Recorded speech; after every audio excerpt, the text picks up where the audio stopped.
bersyukur kita bisa nanti melaksanakan sholat duha awal atau isyraq. Jamaah yang memuliakan, tidak lain dan tidak bukan,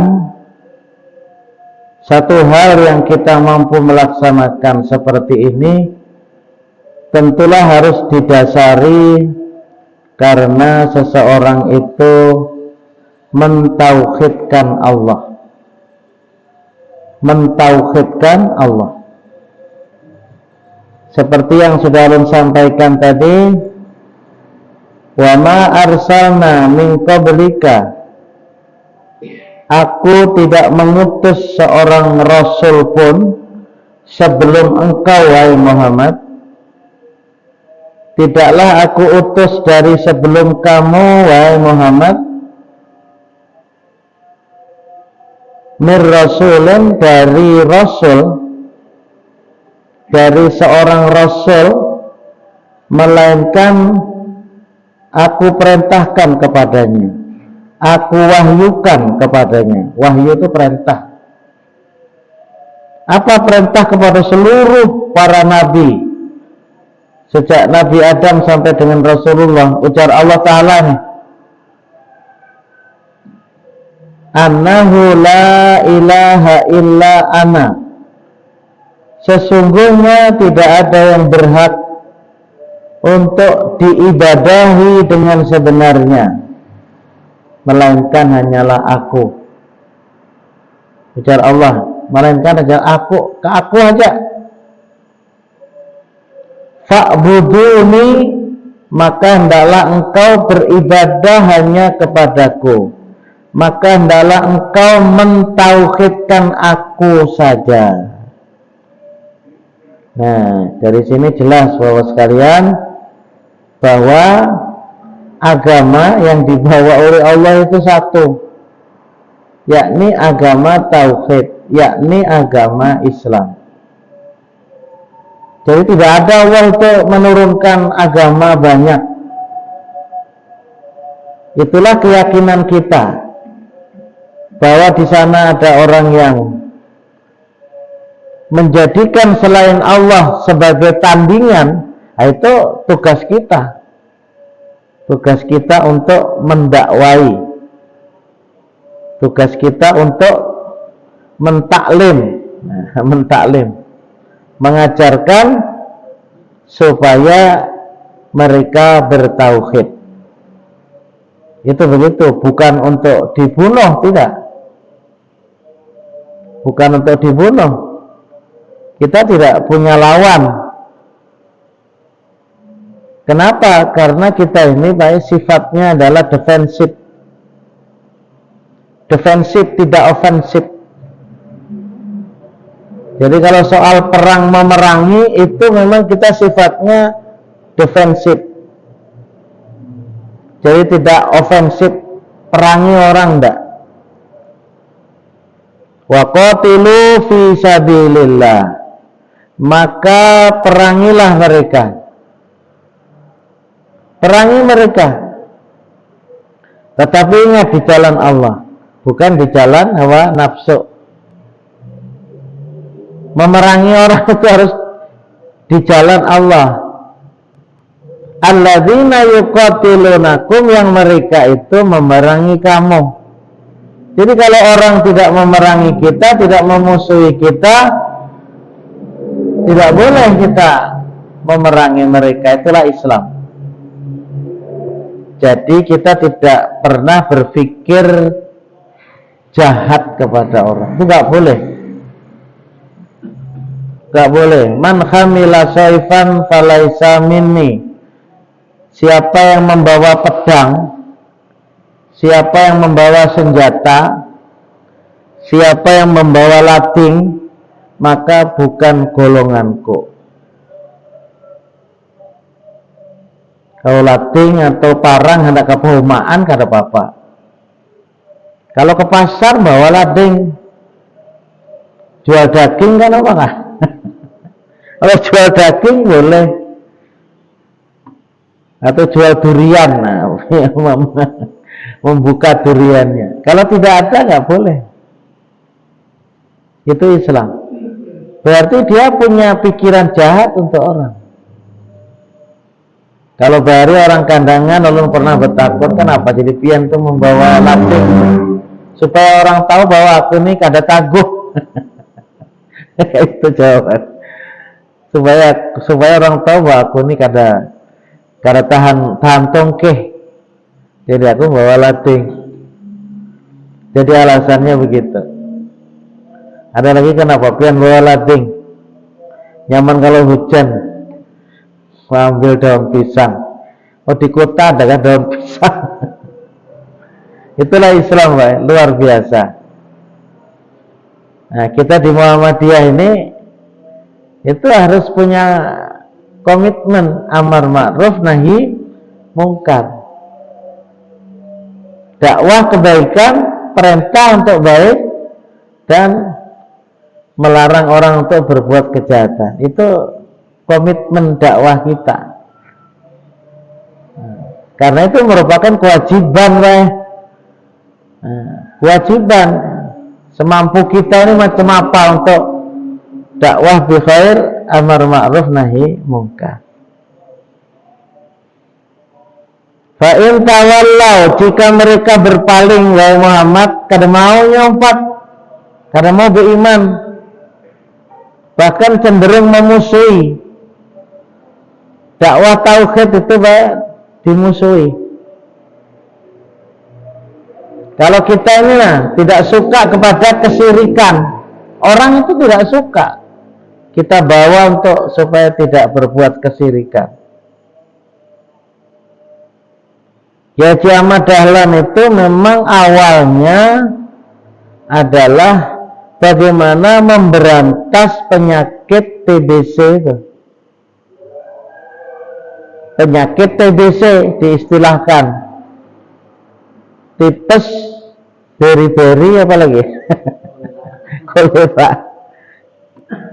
Kalau penyakit kan itu, tapi penyakit dalam bertauhid, penyakit dalam berislam di dalam masyarakat Jogja saat itu. Apa? Tahayul. Nah, tahayul, menghayal-hayal. Takhayyala ya takhayyalu takhayyulan. Jadi ma'ada-ada, famaniftara 'alallahil kadiba. Siapa yang mengada-adakan atas Allah kedustaan. Nah, itu termasuk tahayul.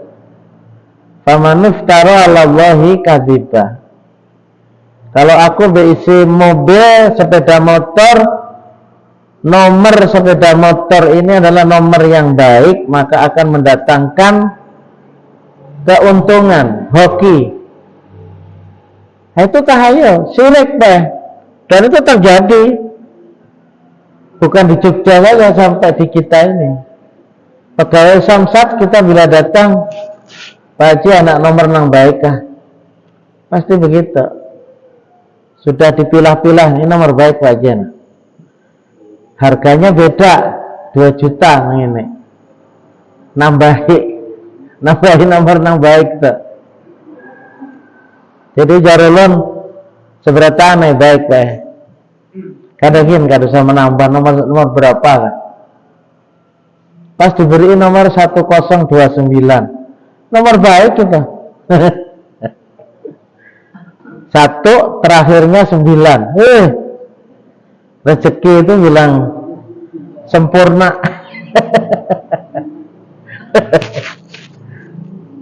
Itu diyakini seperti itu. Akan mendatangkan madorot, akan mendatangkan manfaat. Sumber madorot, sumber manfaat itu dari Allah. Semuanya ujian, didatangkan kebaikan bisa ujian, didatangkan kejelekan juga bisa ujian dalam hidup nih. Sama lah. Jadi jangan pernah berpikir kalau didatangkan kebaikan itu Allah itu berarti mesti suka, belum tentu. Diuji juga. Didatangkan kejelekan, belum tentu Allah itu tidak suka pada kita. Justru Allah suka kepada kita. Banyak orang sakit, setelah sakit tambah taat kepada Allah. Banyak waktu sehat jauh dari Allah, begitu sudah sakit lalu dekat dengan Allah. Nah, kita jangan menghadangi sakit. Jangan. Sewaktu saat ini kita beriman kepada Allah, terus bertambah keimanan kita.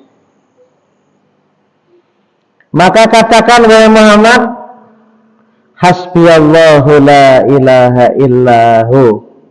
Cukuplah Allah. Cukuplah Allah yang akan memberikan apa? Memberikan rahmat berkah kepadaku. Cukup Allah.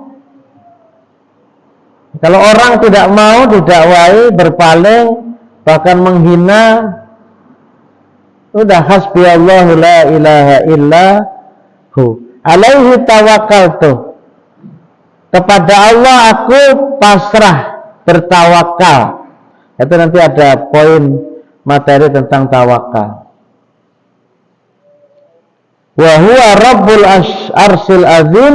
Dia Allah adalah Tuhan arsy, pemilik arsy, dimaknakan juga singgasana yang sangat agung. Ada yang berpaham bahwa langit dan bumi ini Allah menciptakan 7 petala.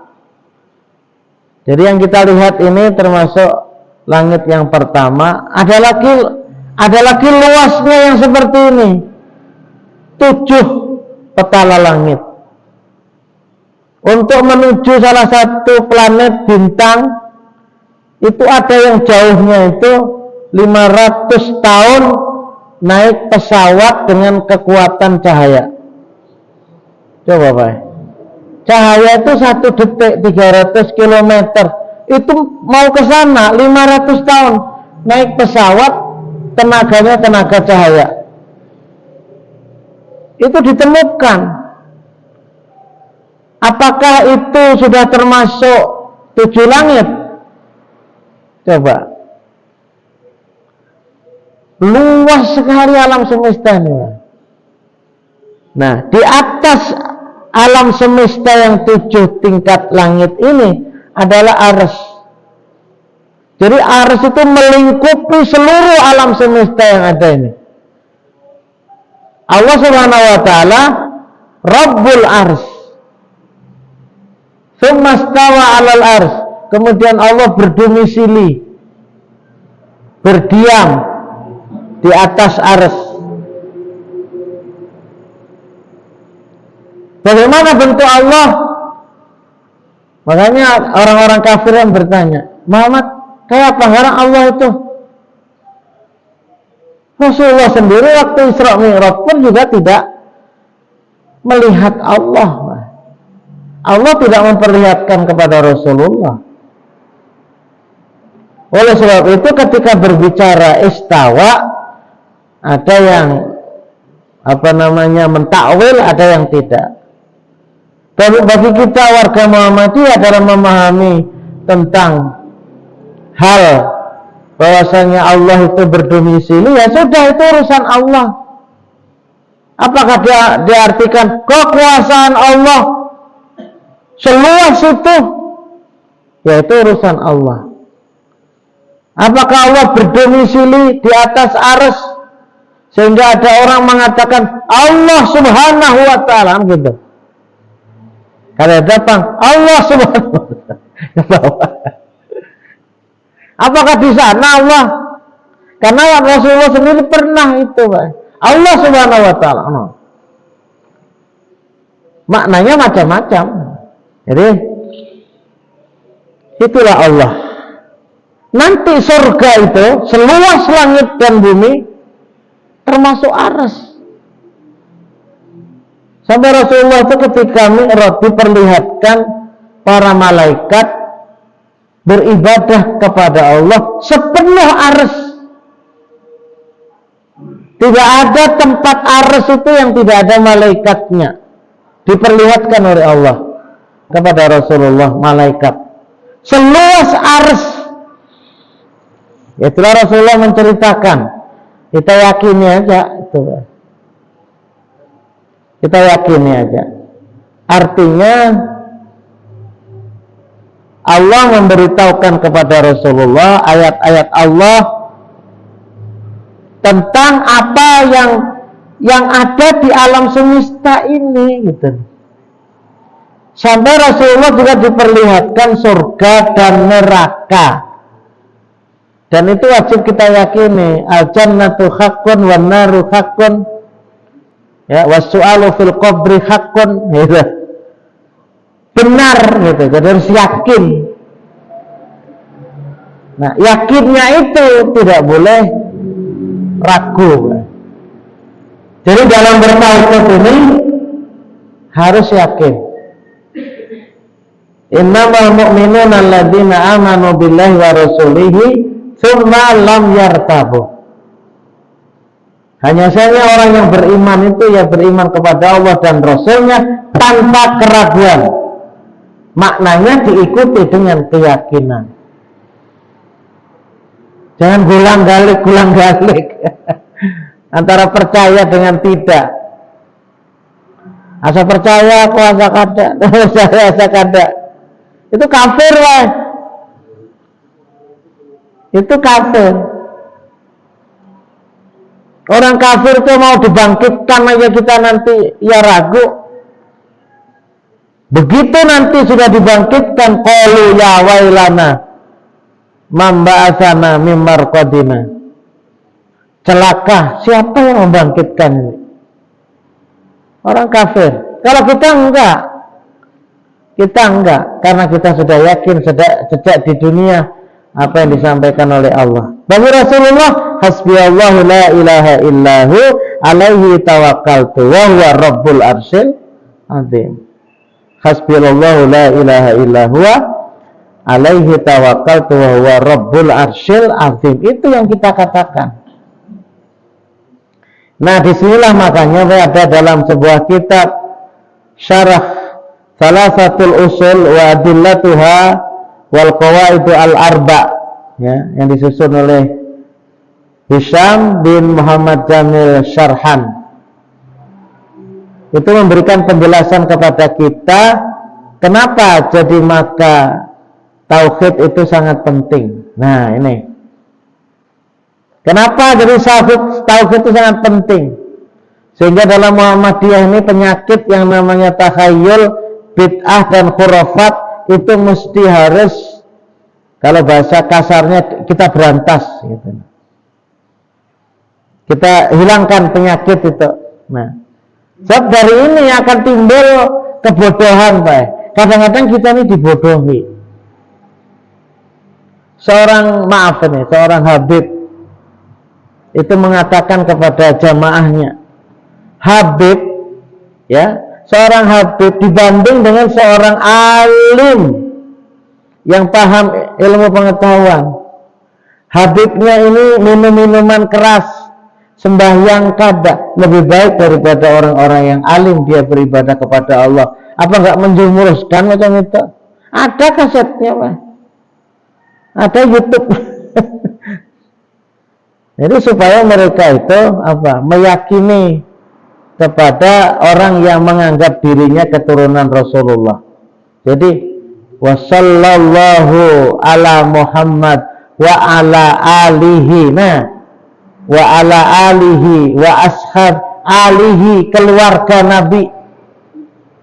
Jadi dibuat di situ bahwa keluarga Nabi dijamin masuk surga biar kada sembahyang.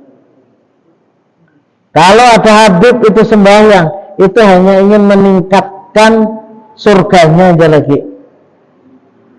Coba ada sepale, ada juga orang Muhammadiyah di Martapura banyak kayak Habib ya. Enggak, tapi ini kadang mau disebut Habib. Nah, jadi ya itu silakan aja siapa yang menjadi ada darahnya dengan darah Nabi, ya silakan aja. Tapi kan Islam sudah memberikan satu ketetapan, kan? Inna akramakum indallahi atqakum. Sesungguhnya yang paling mulia di sisi kamu itu adalah orang yang mereka itu bertakwa kepada Allah. Siapa saja. Jadi siapa saja itu yang menjadi ukuran. Kalau kita yang melihat orang itu takwa atau tidak, bukan kita sendiri yang ingin ditunjukkan, kan orang yang menilai. Ini udah orang yang sudah baik, ini orang yang tidak, itu kan bisa dilihat. Umumnya dilihat sembahyangnya itu, Bang. Umumnya di situ, bukan kita sembahyang ingin dilihat orang, kada. Kalau melihat kita itu orang itu baik atau tidak, itu dilihat dulu sembahyangnya. Dilihat ke masjidnya itu, nah. Salat berjamaahnya. Itu kan di situ. Dilihat di situ. Makanya untuk menetapkan sebuah ranting dalam Muhammadiyah, yang pertama adalah orangnya itu berapa? Minimal orangnya itu 5. Ada 9 bagus. Bentuk ranting. Yang kedua syaratnya mesti ada salat berjamaah di situ. Yang ketiga taklim. 3. Kalau ingin mendirikan ranting, yang pertama orangnya ada, yang kedua salat berjamaah dulu di rumah siapakah? Bahari rata-rata itu, bahari mendirikan yang jamaah itu langgar itu ngalih benar. Dari dana itu ngalih benar. Yang ketiga, ada enggak taklim? Sepekan kah sekali, 2 pekan kah, atau sebulan sekali ngumpul taklim? Yang mengajari siapa? Orang-orang di dalam situ. Kita baca buku-buku, kita baca buku tarjih, soal jawab tarjih, baca. Enggak, di antara kita-kita itu tidak mesti harus mengundang pimpinan pusat. Di situ bisa baca. Tidak ada kita ini syaratnya harus bersanad, itu ada. Boleh dulu menyampaikan soal jawab tarjih kalau sudah bersanad. Bahwa orang berilmu bersanad itu bagus. Bersanad itu artinya ada orang yang mengarang buku Riyadhus Shalihin. Dulu dia belajar lawan yang mengarang buku itu. Kemudian ada murid-muridnya. Muridnya mengajarkan. Adalah bina khusus dapat sertifikasi. Baca Quran kan begitu juga. Ada dulu di Amunta itu ulama mengatakan tidak sah jadi imam kalau tidak mendapatkan sertifikasi sanad dalam membaca Quran. Bagaimana membaca bab, fa, qof. Kalau kada ada sertifikasi, kada boleh jadi imam. Jadi takut kalau begitu kada saya salat berjamaah. Oh jangan, biar pulang. Ada hanya datang dari Mekah, ini rupanya mengaji di Mekah itu kan macam-macam juga. Kalau ngaji di kampung kan tidak mesti dari sunnah. Seperti ulun pernah juga ke Syekh Al-Malaki itu, ada satu gedung tersendiri. Nah, itu siap masuk ke situ orang-orang Indonesia yang kagum terhadap para masyayikh yang mereka itu dianggap sudah tingkatnya tinggi. Itu masyayikh ketemu di situ. Alhamdulillah waktu itu masuk juga ke situ. Nah, jadi itulah gambarannya tentang umat ini. Jadi sungguh kita syukuri gitu. Nah, kita ini diberikan petunjuk oleh Allah dalam memahami Islam ini melewati Muhammadiyah. Dan Muhammadiyah bukan agama. Siapa bilang Muhammadiyah agama? Mereka ada cara pemahaman, kita juga cara pemahamannya ada. Kenapa kita belajar bertauhid? Nah, yang pertama, Karena Allah itu menciptakan kita tujuannya untuk mentauhidkan Allah. Dan itu ini sudah masyhur ayatnya ini. Ada riwayat ayat 56 ini. Dan kita sudah paham bahwa tujuan Allah menciptakan kita ini, wa ma khalaqatul jinna wal insa illa liya'buduni. Liya'buduna, bukan liya'buduni. Tidaklah aku ciptakan jin dan manusia itu melainkan supaya manusia dan jin itu menyembah kepadaku, beribadah kepadaku, ahli tafsir, supaya mentauhidkan aku, supaya Adam itu mentauhidkan aku. Tapi pada perkembangannya kemudian mereka tetap menyembah kepada Allah, tapi melalui pemimpin-pemimpin mereka yang sudah meninggal, lalu ingin rasanya untuk kepada Allah itu melalui perantara.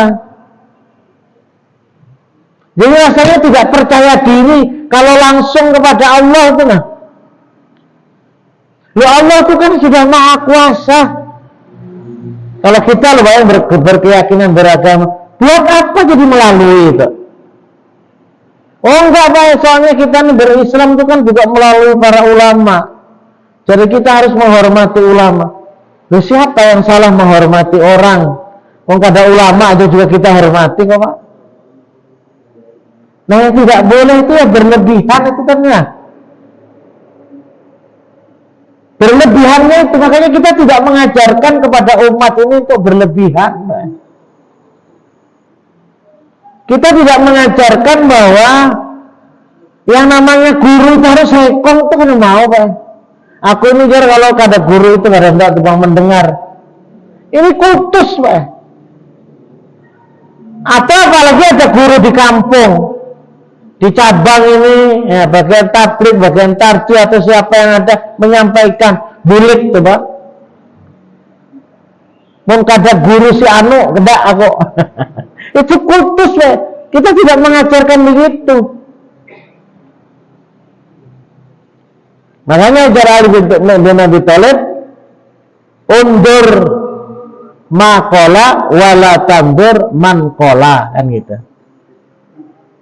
Pandangi, lihat apa yang diucapkan orang, jangan melihati orangnya.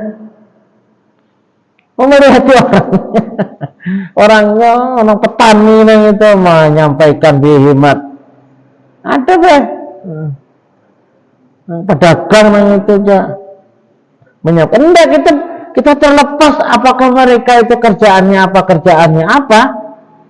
apa yang ia sampaikan dulu. Jangan dilihat orangnya yang menyampaikan. Orangnya kada pakai sorban doang apa ya. Enggak. Khutbah aja kada pakai celawar aja. Ada, Pak. Makanya kadang-kadang walau kita ini terpengaruh yang seperti itu.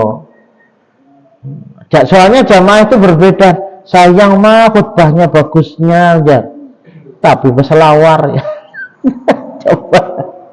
Nah, di Jakarta itu kan ada khatib, ulun kebetulan bawa kawan apa namanya, penataran apa kabari. Khatibnya baju handap. Warat pendengarannya orang pintar, mengisahkan itu bukan hanya dari segala ilmu pengetahuan. Harat benar khatibnya, sayangnya bajunya handap. Ya memang kita ini ya harus tahu kultur juga Bang. Nggak tahu tuh khatibnya mungkin apakah mungkin kada khatib yang lain kada datang lalu sidang disuruh, bisa jadi lalu kada siap baju. Nah kehendak kita itu kan kadang-kadang melihat dari casing Mbak, karena tahu isinya kayak apakah. Jadi yang namanya sorbannya harus berapa kali putaran, itu kan beda. Putaran 3, putaran 1, putaran 5, putaran 7. Orang mana melingkupnya nih. Jadi minta berapa? Jadi panjangnya berapa ini? Itu beda, Pak. Karena melihat makom. Jadi makomnya itu kalau 3 mestinya khawasul khawas, saudara. Hanya ini aja tuh. Sehingga ini ada orang nang ulah, kada usah diolah lagi, sudah langsung tinggal memuruk aja, cet. Jadi orang melihat kising, sudah pakai baju putih, becas kah kah? Baju pakai tape juga, pakai selawar panjang nggak di dalam. Nah, itu. Itu memang di situ, Pak. Sampai ke kising. Padahal kalau kita melihat syaratnya adalah menutup aurat sudah. Cuman itulah. Kadang-kadang lalu kita ini berlebih-lebihan. Akhirnya begitu meninggal dunia masih melekat orangnya, bukan ilmunya. Orangnya, bukan ilmunya. Makanya ketika akhir-akhir ini orang ke Yogyakarta selalu melihat makam Kiai Haji Ahmad Dahlan, itu ada yang sebagian warga Muhammadiyah apa aja. Yang mendoakan ini cuman orang ingin, kalau begitu Kiai Haji Ahmad Dahlan itu biasa aja kuburannya kan itu. Tidak diagung-agungkan, itu barang seperti itu. Ya cuman karena termasuk pahlawan, jadi ya lalu pemerintah itu ya modelnya apa-apa lah kayak itu. Nah jadi Pak itu, jadi kita diciptakan itu memang untuk mentauhidkan, dibiayai oleh Allah. Kita ini hidupnya dibiayai oleh Allah. Allahul ladzi khalaqakum tsumma razaqakum tsumma yumitukum tsumma yuhyikum. Allah yang menerangkan kepada kita bahwa Allah itu menciptakan kamu. Satu-satunya pencipta di alam ini hanya Allah. Allahu khaliqu kulli syai'. Allah itu satu-satunya pencipta segala sesuatu. Tidak ada satupun pencipta selain Allah. Itu Pak Acil Haji itu Daulah Pais, pencipta Pais. Daunnya dari mana? Niurnya dari mana? Gelepungnya dari mana? Gulanya dari mana? Banyunya dari mana? Semua yang menciptakan adalah Allah. Si Acil tadi hanya mengumpulkan bahan-bahannya. Kemudian dimasak. Banyunya dari mana? Siapa yang memanaskan? Sumber panas asalnya dari siapa? Semua adalah sumbernya dari Allah Ta'ala. Jadi wajar dong kalau kita kemudian mentauhidkan Allah. Kenapa harus kita melalui seseorang yang sudah mati untuk berdoa kepada Allah? Baik, soalnya ini Sidin menyampaikan kepada Sidinnya juga perlu Allah. Orang yang dianggap alim tadi itu, termasuk Rasulullah pun juga memerlukan Allah. Makanya kan tidak ada tuntunan beribadah kepada Allah melalui keagungan Rasulullah wa bijahin Nabi sallallahu alaihi wasallam.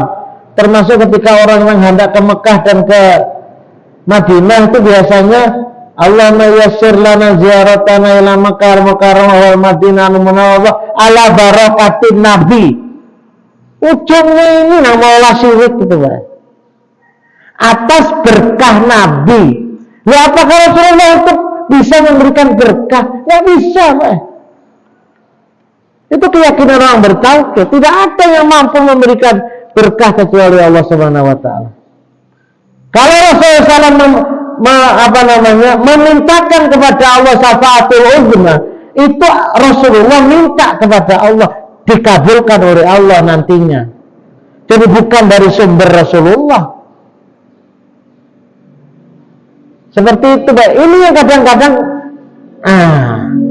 ketika berziarah ke kubur Rasul, seakan-akan dia berbicara dengan Rasulullah SAW.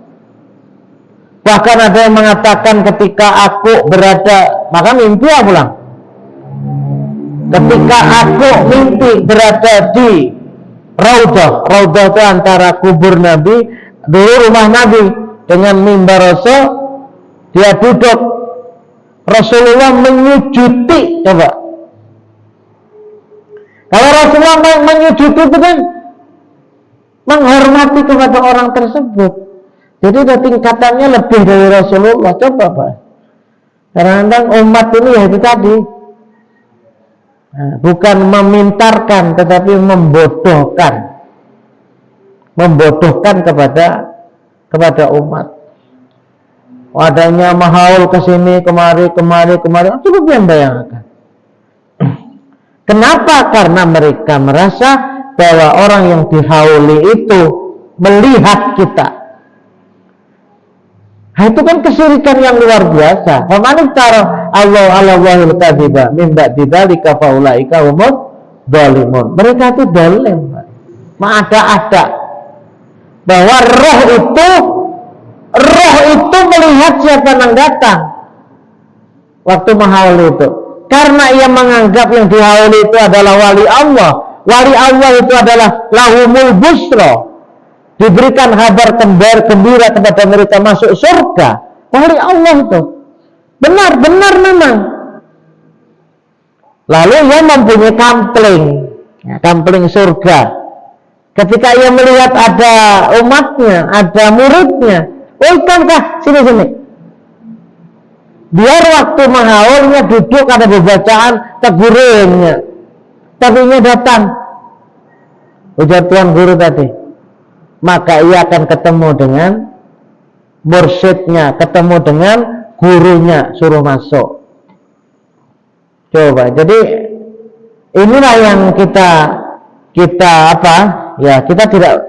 kita benci kepada kesyirikan, kepada orangnya itu urusan orang. Tapi yang jelas bahwa nomor satu ini, tidaklah aku ciptakan jin dan manusia untuk mentauhidkan aku.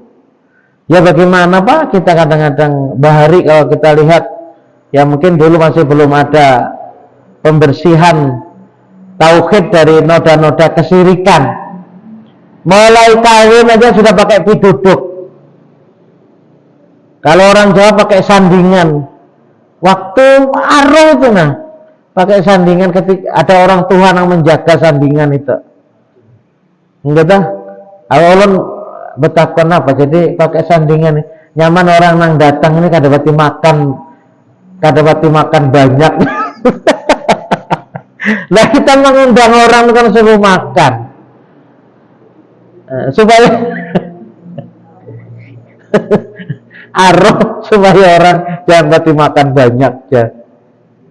Nah, kalau kita di kampung kan senang wah melihat orang makan nih, lauknya dagingnya itu sedikit aja, jangannya banyak, nasinya tuh kok gitu. Melihat seperti itu kan senang wah nyamannya orang makan. Jika dapati lauknya wak betanak nang itu nah.